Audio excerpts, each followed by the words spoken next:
Em nome do Pai, do Filho e do Espírito Santo. Amém. Amado irmão, amada irmã, é com muita alegria que nós estamos aqui para juntos estudar e meditar o texto que a nossa igreja nos apresenta, nos propõe para o terceiro domingo da Páscoa, dentro da segunda leitura. Esse texto se encontra lá em Apocalipse, capítulo 5, versículo de 11 até o versículo 14. É o segundo domingo dentro da Páscoa que estamos voltando o nosso olhar para Apocalipse.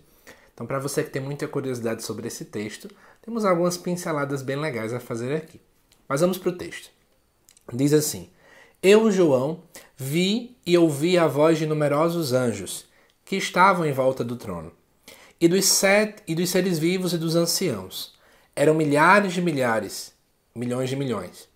E proclamavam em alta voz: O Cordeiro imolado é digno de receber o poder, a riqueza, a sabedoria e a força, a honra, a glória e o louvor.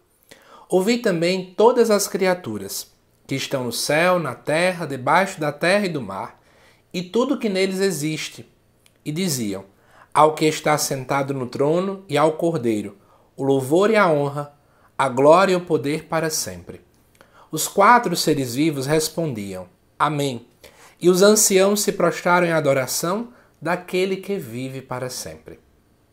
Amado irmão, amada irmã, vamos aprofundar um pouco esse texto para entender as suas particularidades. Eu falava no vídeo que eu lançava para o segundo domingo da Páscoa que o livro de Apocalipse, diferentemente do que muita gente pensa, ele não foi feito para causar medo. Pelo contrário, o objetivo principal de Apocalipse é tentar trazer a visão da esperança. Isso porque os cristãos estavam ali, provavelmente a redação final deste livro foi ali no ano 95 depois de Cristo, e eles estavam sob o império de Domiciano. Domiciano foi muito rígido, especialmente na adoração ao imperador. Ele exigia que todos, inclusive os cristãos, fizessem uma adoração para o imperador, e caso isso não acontecesse, podiam ser mortos, podiam ser presos e por aí vai. Os cristãos, desde sempre, entendiam que a crença deles era no Deus único, então tinha esse problema muito grande. Não queria-se, obviamente, adorar o imperador, e muitos deles foram martirizados. Então, o texto de Apocalipse vem tentar trazer essa esperança ao povo de que, na verdade, Deus está a reinar. No final das contas, Deus é que dá a última palavra. É nesse ponto que a gente precisa trabalhar.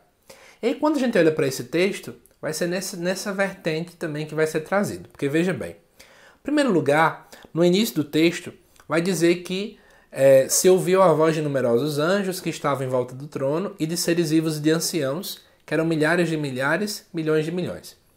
Então, veja bem que interessante, Aqui tem um número incontável, é isso que está querendo ser dito. É um número incontável, se brincar até mesmo infinito, De quê? De anjos, seres vivos e anciãos. Nós pegamos grupos diferentes de seres, Os anjos, por exemplo, são seres angélicos, Seres que pertencem a outra realidade que não é a realidade humana.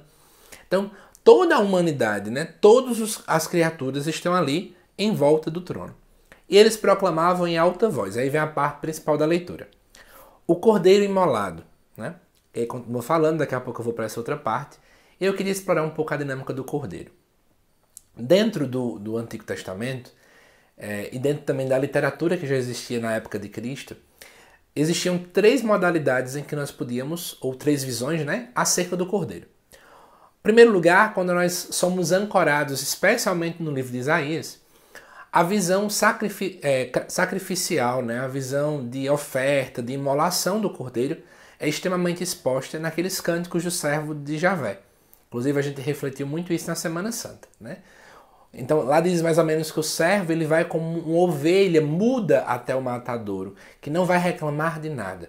Então, nessa referência, desse cordeiro que não grita, desse cordeiro que vai ali ofertar seu sangue, esse sangue vai ser redenção para o povo, é uma visão do Cordeiro de Deus que a gente ganha lá de Isaías. Em segundo lugar, também temos a dinâmica do Cordeiro Pascal, que ele atualiza a libertação já feita lá no Êxodo. Toda Páscoa o povo de Israel atualizava. É muito mais do que apenas lembrar, é fazer memória. E esse fazer memória é atualizar na vida deles aquilo que aconteceu antes.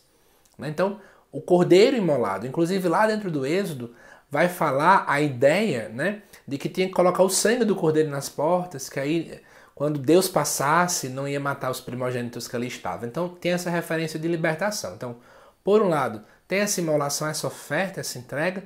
Segundo lugar, libertação. Mas na literatura apocalíptica, que já existia, né, em textos que não são bíblicos, tinha-se uma visão muito forte do cordeiro, que era um cordeiro que estava no trono real. O cordeiro real, aquele que vence a morte. Então, em Apocalipse, a gente vê a união das três coisas. É o cordeiro que doa-se por completo, e nessa doação ele nos liberta, e no final de tudo ele vence. Então tem essas três conotações, né? E obviamente esse cordeiro é Jesus Cristo, é assim que na literatura cristológica a gente vai refletir. Só que é interessante o que aparece aqui no versículo 12. Vamos contar comigo. Ó, o cordeiro imolado digno de receber. Vamos contar. Poder, 1. Riqueza, 2. Sabedoria, 3. Força, 4. Honra, 5. Glória, 6. E o louvor, 7.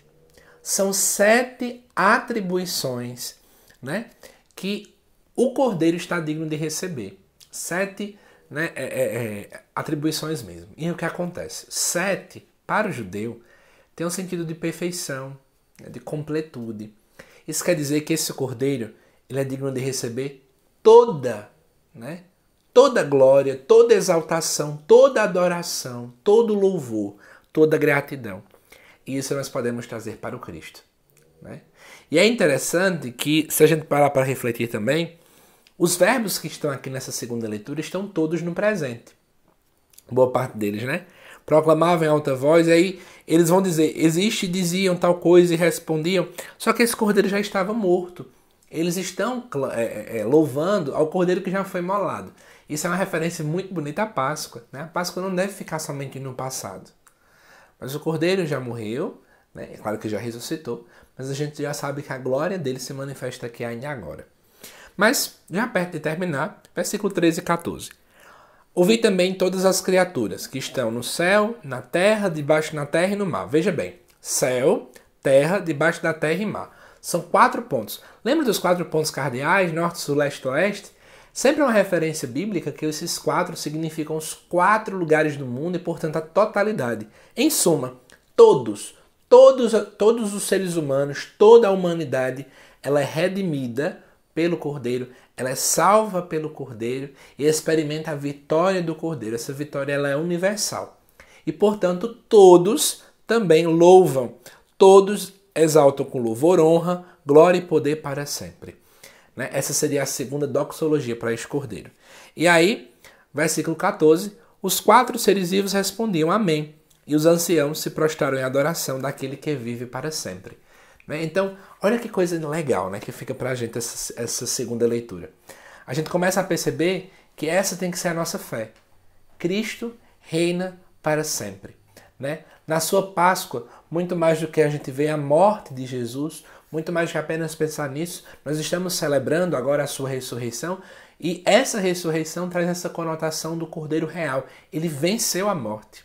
E se ele venceu a morte, assim como os cristãos naquele tempo eram perseguidos, e eles compreendiam ao verificar isso, que também Deus venceria toda e qualquer situação, é a mesma leitura que nós temos que fazer hoje. Não é?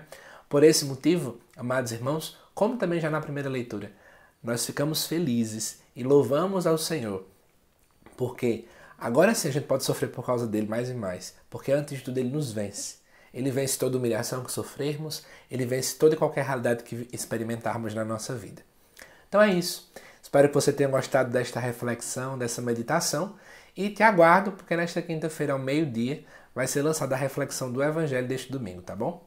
Até lá!